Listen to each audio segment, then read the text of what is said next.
Matagumpay ang pinakamalaking bagong Pilipinas Serbisyo Fair na idinao sa Sultan Kudarat. Nasa higit 1 bilyong pisong halaga ng ayuda, serbisyo at programang inihatid ng gobyerno sa mga benepisyaryo. Yan ang ulat ni Mela Las Moras.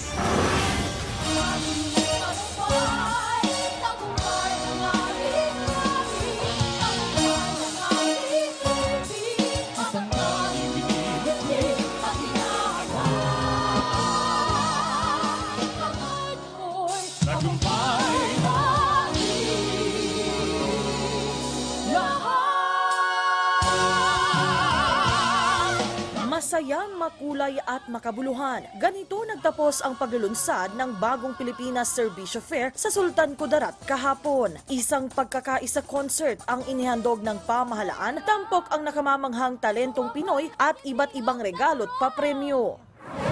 Bago yan, maghapong tinangkilik ng ating mga kababayan ang iba't ibang serbisyo, programa at ayuda na kasama sa bagong Pilipinas Serbisyo Fair. May cash payout ang DOLE at DSWD, habang ang iba pang ahensya may hatid ding iba't ibang serbisyo. Isa sa mga naging benepisyaryo rito si Lola Juliana na nakakuha ng 10 kilong bigas at 2,000 pisong ayuda. Lubos daw itong makatutulong sa kanya, lalo pat wala naman siyang ibang inaasahan sa buhay. Mahirap talaga, ma'am, kasi wala na akong asawa, ma'am. Kaya naglakas loob akong magpunta dito, ma'am, kasi yung mga anak ko malayo sila. Kung hindi magbigay yung anak ko, wala na, ma'am. Kaya, salamat sa Panginoon, ma'am.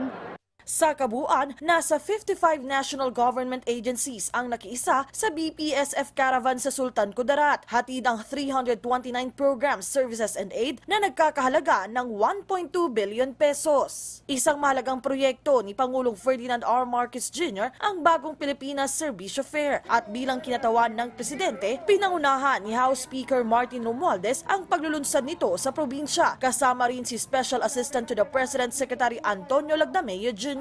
Bilang pagkakaisa, halos 50 kongresista rin na karamihan mula sa Mindanao ang nakisaya sa okasyon, kasama rin ang mga local at national government officials. Ito ang pangako ng ating mahal na Pangulong Ferdinand R. Marcos Jr. Patuloy tayong iikot at maghahatid ng tulong hanggang sa mas marating natin ang bawat sulok ng Pilipinas. Hindi tayo titigil kahit anumang pambabatikos at panira ang ibato sa atin. Abot-abot ang pasalamat ni Sultan Kudarat Governor Dato Pax Ali Magudadato sa administrasyon dahil sa paghahatid ng BPSF Caravan sa kanilang probinsya na maituturing na pinakamalaking serbisyo fair ng gobyerno sa bansa sa ngayon. Sa kanyang talumpati, ginamit na rin ng gobernador ang pagkakataon para ihayag ang mariing pagtutol sa itinutulak ng ilang personalidad na pagkalas ng Mindanao sa Pilipinas. Hindi pwede mahiwalay ang Mindanao sa Pilipinas. We must stand as one united Philippines. As we have seen through many years, if Luzon, Visayas, and Mindanao work together, it unlocks many things, the true potential of the Filipino people. Kaya we will continue to stand for unity, and we continue to rally behind the good President Bongbong Marcos as one united Filipinos.